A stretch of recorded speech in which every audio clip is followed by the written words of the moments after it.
Hello, everybody. Michael Gurian here. I'm with Dr. Michael Thompson. Really honored to be here. I'll say a few words of introduction, and then ask Dr. Thompson to say a few more words of introduction about himself, and then I am going to interview him and ask him questions about the topics and about the state of boyhood in the world.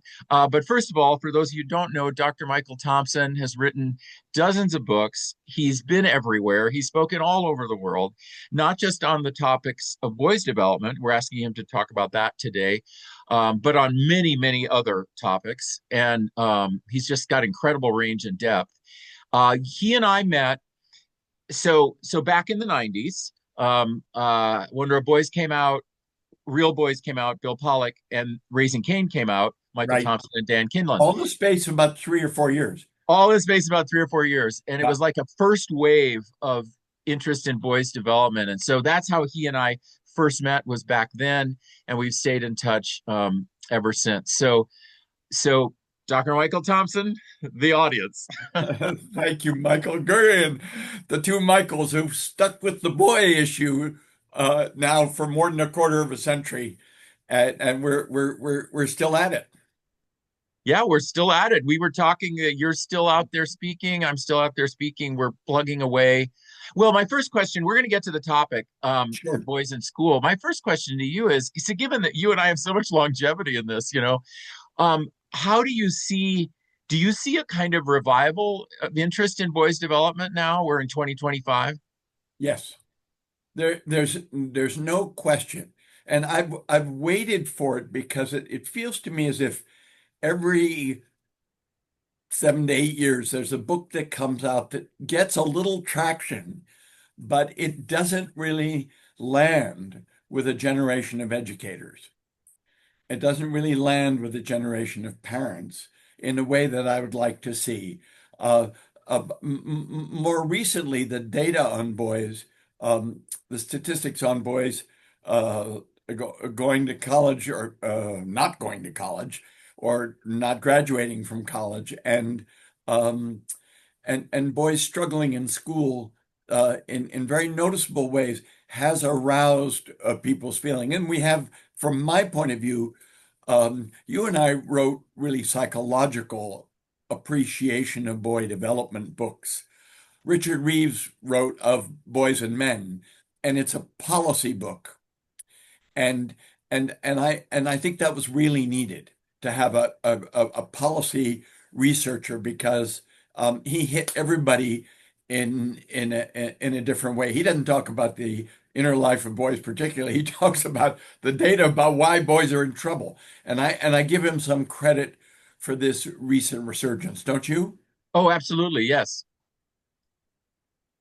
Yeah, absolutely. The data he that came, so that's 2022, I believe, Boys and Men came out, and the data that like you and I referred to in a chapter, Yes. of our books, it's the whole book. Yes. And then he's at Brookings, or he was at Brookings. Now he has his own American Institute for Boys and Men, and they of course have cachet, just Brookings as an institute that deals with Right. policy, right? Right. And so it just hit at the right time. And we're now 3 4 years later, the data just keeps getting worse on boys. So Yes, it it is does. great, right, that people have woken up. I think so.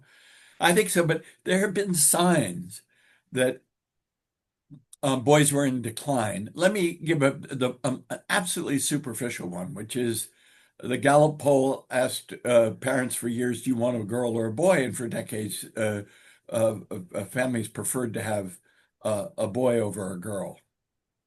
Uh, uh, and that was, so the first choice was a boy. Well, that was the traditional patriarchal choice, right? Have a son. And in the third world, there were economic reasons why you might want to have a son. But in the United States, in the last 20 years, the choice has been to have a girl. And that's interesting to me. I do not believe it should be or is a zero sum between boys and girls. But what I know is there are families who are not as enthusiastic about having a boy, which suggests to me that they're not as um, hopeful about a boy's future. And this lack of trust in what a boy might be and what his life might be like is part of the bigger worries that I have now. Because if we lose faith in boys and their development, they're going to feel it. Yeah, that's beautifully put. And we have our country has the Western world to some extent, right, has lost faith in boys' development. And some of that, let's talk about that because some of that it feels like comes from political economic spheres, a kind of a revising of history so that male is bad, let's say, to be simple. But and some of it's economics. Like what do you see? Why did this happen? How has this happened that we have lost faith in boys' development? Um, I think there are a number of things that's happened, and I'm not an economist, so I'll be very brief about this. But we've lost a well-paying blue-collar jobs. And it means that there have always been boys who didn't like school, didn't think school was a very good fit for them, and they got out and they went into trades, or they could have a lifelong job working in an automotive plant, have a good union wage, support their family, and be the sole breadwinner. That's no longer true.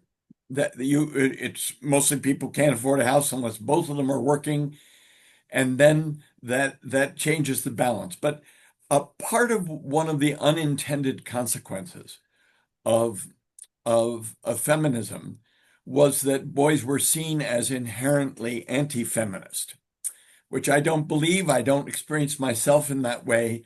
Um, but but I remember um, there was a piece in the New York Times op-ed page, I don't know, 10 years ago, by a writer who was saying how to raise a feminist son. And what she said was that if you wanted a son with empathy and compassion, who had interested in society, blah, blah, blah, you had to raise a feminist son. And she gathered unto feminism uh, all of the appealing traits of the boys and men that I love and respect. And she said those were feminist traits. And the article really annoyed me. And happily and coincidentally, NPR called me and said, "Would you like to debate this woman on radio?" And I said, I absolutely would. And I said, you can't claim all good stuff for feminism because it is naturally in boys, it exists in boys, and it's just a matter of men modeling it and supporting it and teaching it. But the idea that you have to teach a boy to be a feminist in order for him to be a compassionate, empathic person, um, well, I can't tell you how annoyed that makes me. Now, on the radio show, this is just for fun. Some woman heard this debate going back and forth, which didn't, it wasn't, was producing a lot of smoke and not a lot of fire. And she said that she was a mother of a 17-year-old. And she said, I'm trying to think about raising my son, and I'm thinking, I just don't want to raise him to be a jerk.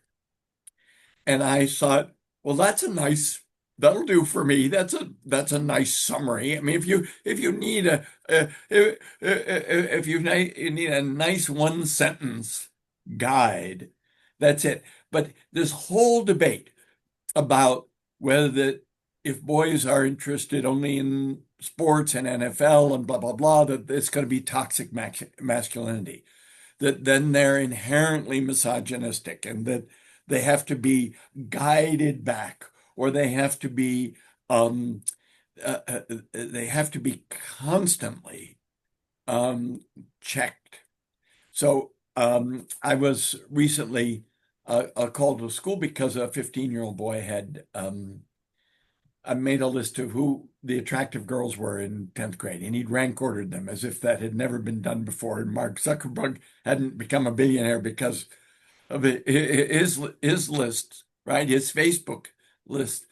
Um, and I talked to adults in the school community, and people were saying about this awkward, inexperienced 15-year-old boy that he was a misogynist and already uh, deeply flawed, in need of discipline, punishment, and correction. The truth is, he'd done a private list, and a girl had spotted it, taken a picture of it, and distributed it. And um, he hadn't. And he wasn't the aggressor in that situation, but he was experienced as a misogynist and aggressor. And that kind of lack of tolerance for uh, a boy's uh, inevitable sexual interests at the age of 15. Hello, that's what biology provides. That's what hormones are all about. Um, Right. so I was talking to a co-educator who came to actually head an all-boys school where I worked, and I asked him in his first year, um, what's the biggest difference for you in moving from co-education to all-boys education? And he said, in co-education, there's no forgiveness for boys. And I thought, that's succinct. No forgiveness for boys, right? And and it sums up a series of experiences I've had where uh, 4 and 5-year-old boys who are separating from girls into gender exclusive play groups, which is completely normal, which Normal. you've written about, Right. which is global, universal, inevitable, right? Right. Um, uh, they are then seen as future chauvinists because a 5-year-old boys say, "Oh, we don't want to do what girls do. They're stupid. We have our better play." Well, they're trying to define themselves as a little boy group. They are not future dangers to girls, but they're often read that way. And um, and moms in particular get very troubled and disturbed by it. So when the reason I chose wanted to address this issue in this interview with you, Michael, is that um, it's really important that people are even-handed between boys and girls, and that people fight the zero-sum game. The idea that every advantage for girls is against boys and every advantage for boys is against girls, and therefore inherently, as I say, anti-feminist. It is not. There will always be tensions between the genders because, hey, we got made a little differently. But um, but uh, to see one group of kids, girls, as always potential victims and boys as always potential villains is highly problematic to me. And you've hit on a core of the issue that we have to face. We have to we have to get out of that paradigm. That's been the defining culture paradigm for male, female, right? For probably 30 to 50 years, whenever we say it started, came from academics, academic feminism penetrated, and it will actually started in Marxism, right? Oppressor oppress, gender as a class struggle, and people don't realize how it moved through systems, right? Like from academia, it goes to government, and it definitely goes into media, and then now, and we wonder what's happened with boys. Well, boys themselves have some issues that we males need to work out, but right, some of what's happened is that definition of male, and that's why I wanted to have this conference be what boys need as males, Yes, because as males they need things, and that definition, that oppressor oppressed class struggle, um, that that just twists everything so that we can't look at anything that males need, because if we did, then it robs females, like you've said, right. and Let me of give you an course, example of a very well-meaning a fourth grade teacher at a progressive school told me that when the boys in his class are um, jumping up and raising their hands and trying to answer a question, trying to get attention, which is also universal. Boys are less self-controlled in their bodies, less they're a little more disinhibited with respect to their jumping out there. He said, "Well, I just tell the boys that they're oppressing the girls with their male power." And I said, "Really? So you're politicizing boy behavior in fourth grade?" And um, and that's what I mean, yes, are boys do boys have more trouble sitting in their seats in school? Are they rewarded by each other for sometimes little exhibitionist displays, which produce laughs and stuff like that? Um, is that true? Do teachers need to address it? Yes. Do they need to address it by shaming boys and saying they're using their fourth grade male power? You know, I don't know about you, Michael, but I didn't experience myself as having a lot of power when I Yep. was in fourth grade. My oppressors were the teachers, and I didn't experience myself as an oppressor. And I wonder what the impact is on boys of being told that they are potentially misogynists or oppressors because or that their play is dangerous. And I've talked about this now for more than 25 years. The little boy play does not lead to adult crime. But mothers and elementary school teachers always reproaching boys for their play or banning certain kinds of play. And um, and the message to boys, particularly elementary school boys, is we don't like your play, therefore we don't like you. That's the way it's received. Right. Yeah, you're right. People have to understand that. The boy takes it in as I'm inherently defective. Yes. Yeah. Something wrong with me. Something wrong with me because everybody's frightened because I chase my friend and we do this, right? No one's actually ever died of this. And um, there is no scientific research that suggests that war themed games among boys lead to violent behavior. We know what causes violent behavior.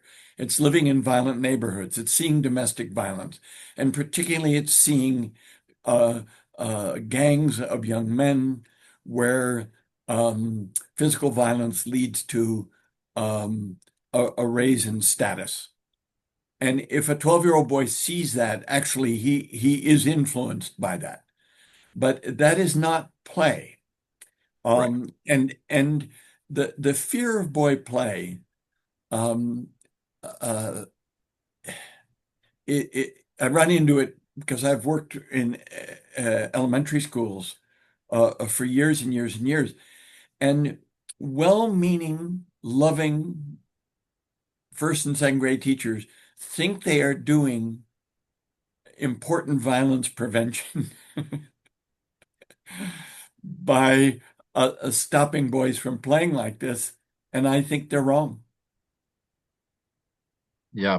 Yeah. Agreed. It's the distinction between aggression and violence.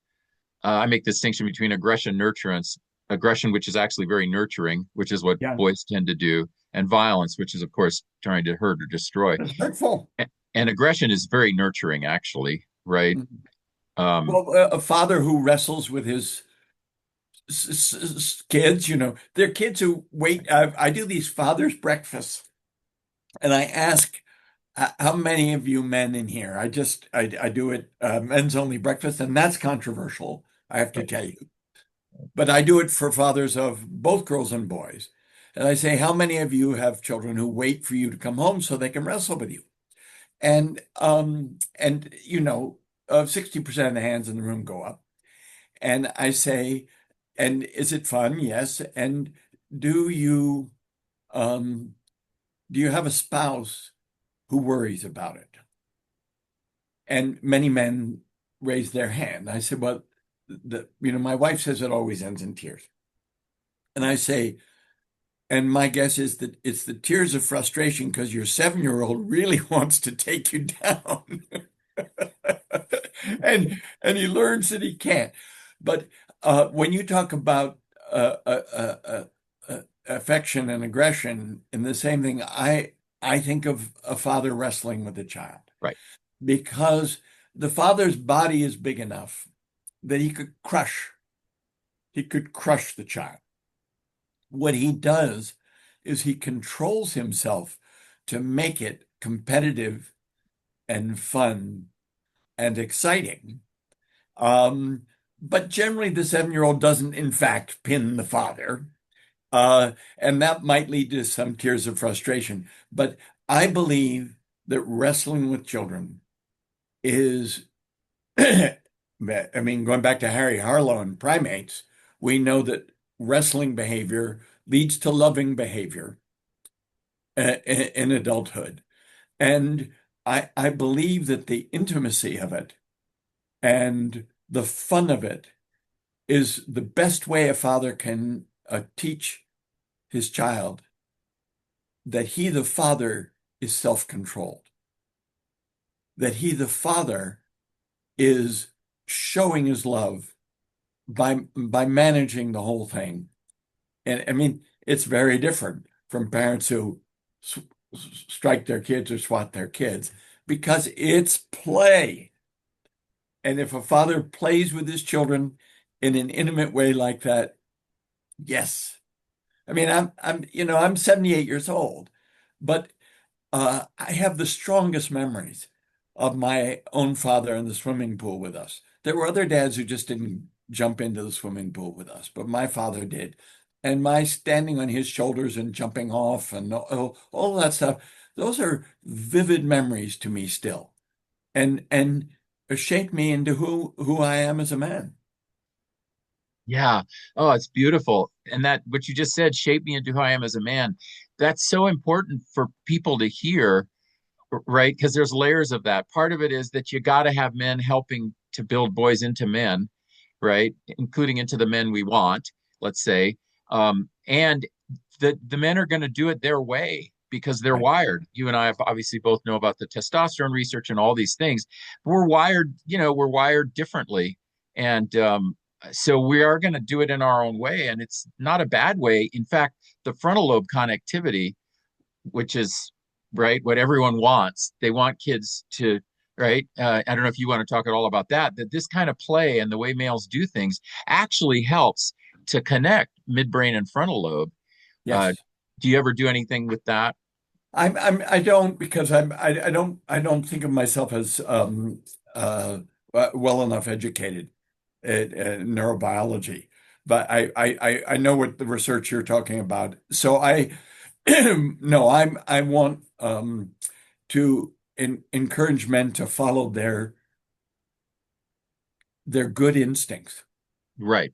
What I want them you're a good enough dad and doing the things you do. I quote Kyle Pruitt of the Yale Child Study Center, wrote Father Need. And Kyle, whom I got to know towards the end of his career, made an observation which I've quoted many times. He says, both mothers and fathers parent. They can both do the parenting skills of diapering, bathing, preparing food, uh, and he studied a lot of single fathers to demonstrate that they could are the equal of single moms. But but he said mothers don't father and fathers don't mother, and that was a nice, succinct snapshot. So, for instance, do you know the T. Barry Brazelton experiment with the mother and father coming into the room with the Right. infant? Hmm. And the mother, when they see their little 4-month-old in a baby seat, wrap their hands around the hips, and they get a sing-songy voice, and they say, "Sweetie, I'm your mommy. I'm back. I'm here." and the baby's eyelids start to flutter down and they get sleepy. And fathers come in, look right at their child, and go like that, and the child's eyes go open. And Brazelton's researchers called it when they heard the father's voice later, the baby would get what they called the pounce face. He's coming at me. There's going to be some surprise there, right? And I just think when I asked Dr. Brazelton about it, and he said it must be there for evolutionary purposes. Right. You have to have a parent who calms you deeply and allows you to feel safe and go to sleep, and you have a parent who helps you with the pounce face, makes you alert and vigilant. Now, what Kyle Pruitt showed was that when you're a single father, that you develop the skills of, of putting your child down to sleep and calming them. It's not all uh, arousing play just before bedtime, because that doesn't work either. But that there are two models of parenting, fathering and mothering, and that both children can benefit, both girls and boys can benefit from that, is a lesson I've been trying to support fathers to know. And many of them feel they just don't have support in the outside world for what they want to do as fathers. Yeah, well put. Well put. Yeah, I always joked with. So I have two daughters. I think you have a son and a daughter. A son and a daughter, and two granddaughters and a grandson. There you go. Okay. And I have two daughters and then one grandson, one granddaughter. And I remember with Gail, we would always joke. So both Gail and I, therapists, we would always joke, and she would say, "Oh yeah, the girls turned out really good because of you." And then I would say, "No, no, the girls turned out really good because of you." And to her, and and what we were really joking about is that they turned out well because they had complementary influences. They had Gail tended to be more Gail. I tend to be more Mike, and male, female, father, mother, and they had those influences. And even gay couples, you've probably seen this research. Gay couples end up, probably for evolutionary reasons, end up with one more feminine and one more masculine, both lesbian and gay, and because probably of this very thing, which you just referred to as this evolutionary reasons. And single parents, like single dad, single moms, they try to be both, Yes. but of course it's very hard because the father's not there and the kid doesn't get the father influence. So yeah, talk more about how you see that, the depth of the father influence. Like, what are the traits that you see dads doing or males doing that are really helping raise up these good kids? Well, uh, boys need to develop self-control, and all children need to develop emotional self-regulation. When people are thinking about child development, they're always wondering, how do you get them to maturity? And that means you have to define what maturity is. For me, maturity is emotional self-regulation and physical self-control. Okay. Um, and it's that's pretty much it, actually, don't you think, Mike? I Yeah. mean, and it helps enormously to have parents who demonstrate both. You don't need a mother who panics over everything and is constantly flooding you with anxiety. It helps to have a mother who's a little more self-regulated than that, right?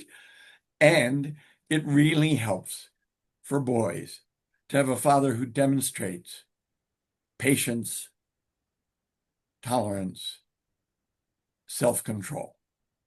We know from ample research that boys who have a father who's a domestic batterer, they see the father beat up their mother, that the likelihood of them becoming batterers is very high. We know that fathers with anger problems send boys to school with anger problems. And then they call the parents in and the father's berating the assistant principal for disciplining his son. And you think, well, this little apple didn't fall far from this tree. And I've seen that 1,000 times. So what boys need men to model is self-regulation and self-control. Now, emotional self-regulation for too many men, and you and I are both therapists, is a kind of a stoicism and a lack of an acknowledgement of an inner life or denial of an inner life. And that's what Dan Kinlan and I wrote about in Raising Cain, emotionally illiterate boys, growing into emotionally illiterate men. We need fathers who demonstrate the whole range of emotional feeling for their sons and legitimize it for their sons, but at the same time also are able to prioritize patience, tolerance, maybe high expectations and firmness and challenge.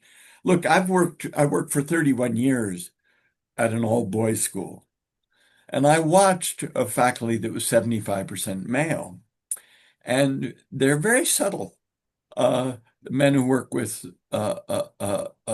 boys, because a lot of what they're doing is instead of saying, uh, no, no, don't do that, stop doing that, they say, you think you're capable of controlling yourself and managing this task? You think you're capable of doing this? And they're always throwing the gauntlet down, the emotional gauntlet. Do you have the self-control to do this, buddy? You think you can handle this? And boys like that. They respond to it. Look, so do girls. But what I love watching in an all boys school environment was that this came so reflexively for the men, but it also came for the 25% of the faculty who were women, because they were the women who came to work at an all boys school like boys. Either that or they're insane, right? Why would they take a job? But they they liked that kind of back and forth challenge interaction. Can you do this? Are you going to do this? Can you rise to this challenge? And well, you know this. You've written about it. Boys aspire to an ideal of what they can be. Boys aspire to purpose, and you've written about this.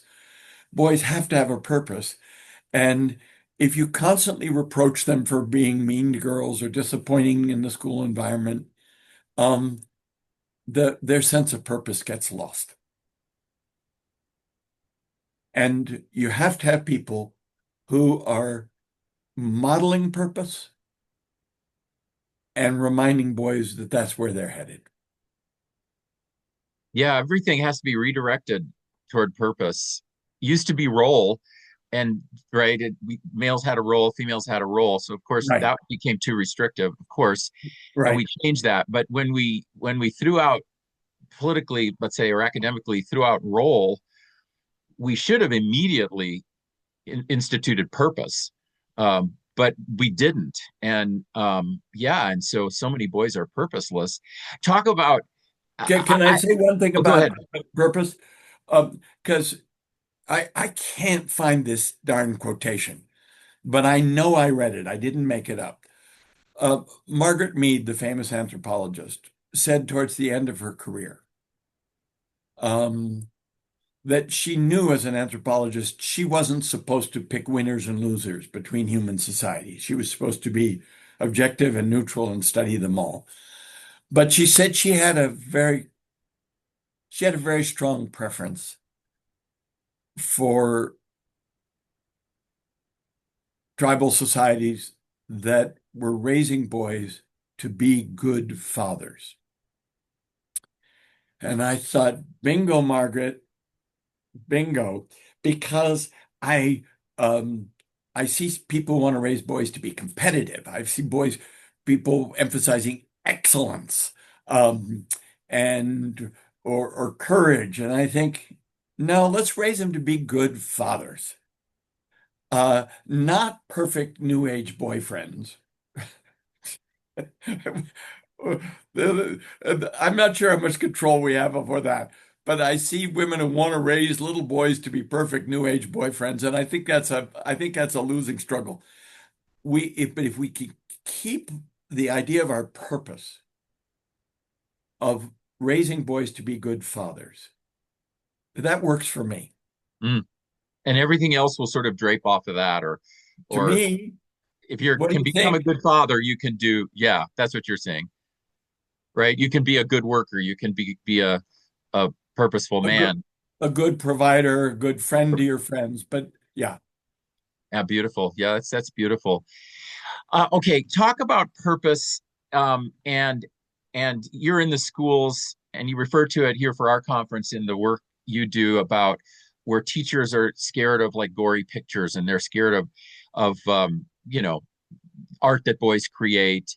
Uh, I've always wondered if a way that, I mean, unless the boy has a brain disorder or there is something that really needs attention, if there's a way that teachers could look at that artwork of the gun or of the what they would see as violence and and kind of try to help the boy reorient toward purpose. Like, okay, why did you have these people fighting these people?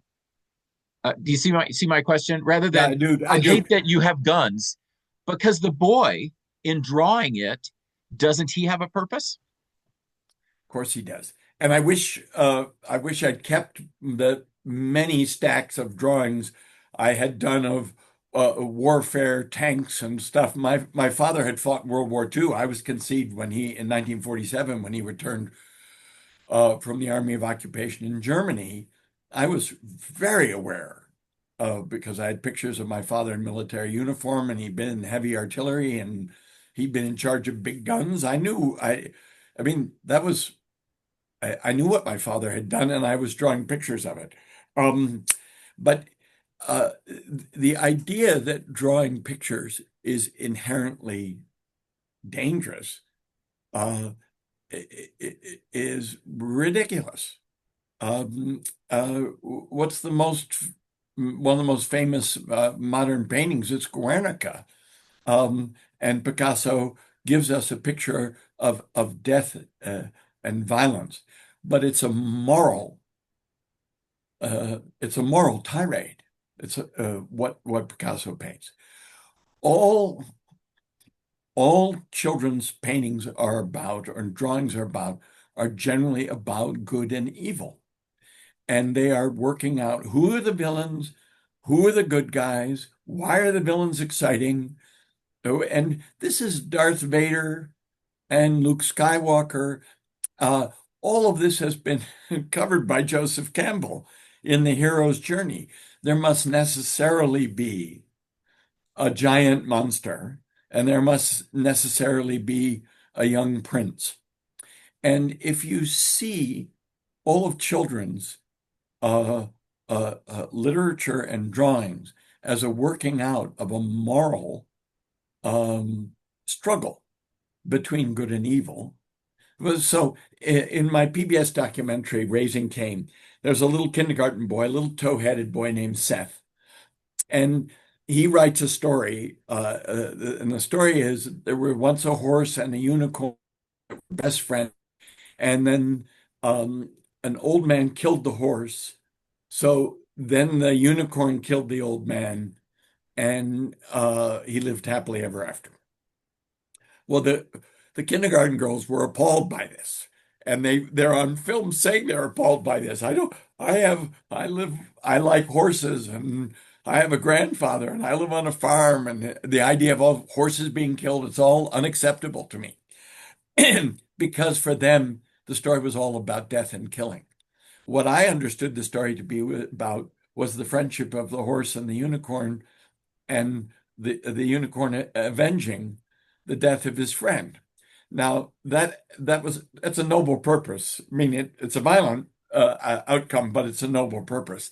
And what I want people to hear in boys' play and their literature is the underlying moral drama, which is, to me, always there. So true. And boys' emotional drama and moral drama are really connected, right? As they're growing up, people don't realize how connected they are.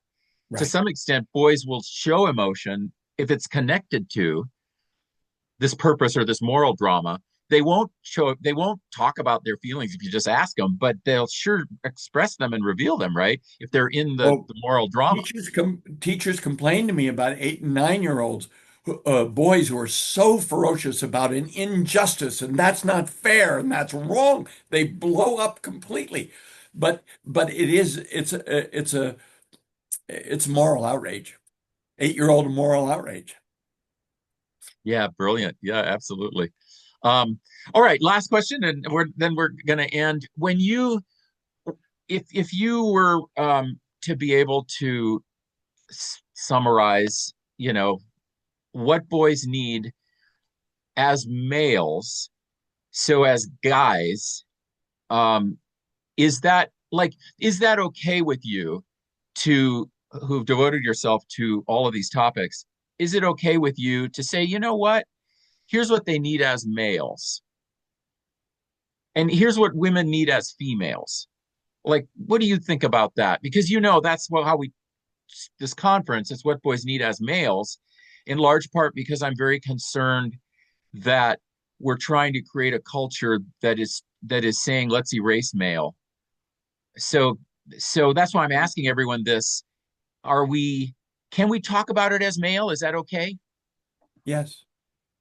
Yes, but you and I have talked about biological traits and neurobiological traits differences that may be uh, biologically male that we just got. And there has to be some celebration of what's male. What's male can't always be mistrusted and feared. It has to be celebrated, tolerated, and accepted. And it needs, you know, goofy seventh grade boys need someone who smiles at them and thinks these are future good men. They are a pain in the neck at this moment, but they are going to become good men. And that's why I'm constantly focusing on having faith in male development. Males don't need to be constantly twisted, disciplined, and changed. That there is something reliable in the arc of male development, and you see it in the free play of boys. The free play of neighborhood boys. I mean, the biggest change in my lifetime has been the loss of neighborhood free play. Mm-hmm. Because people in America are so afraid, and they all live in their own separate houses now, and their children only meet at a competitive thing run by adults. But if you watch uh, boys involved in free play, and you listen to them, and you watch the way they resolve conflict, and you watch their very obvious affection and love for each other, and the enormous satisfaction they take in playing with each other, you think this is reliable. That these are the young plants of something that's going to grow up to be a solid big tree. Mm, beautiful. So well put. Wow, Michael, thank you. It's really an honor to talk to you and to Oh, have it's a you treat to be really. asked. Thank you, Mike. I appreciate it, and I hope your conference goes really well. Thank you. Thank you. Absolutely. All right. When we will stay in touch, and everyone, please look up Michael Thompson and all of his books and all of his work. All right, man. Best to your family. Talk to you later. Bye now. Bye.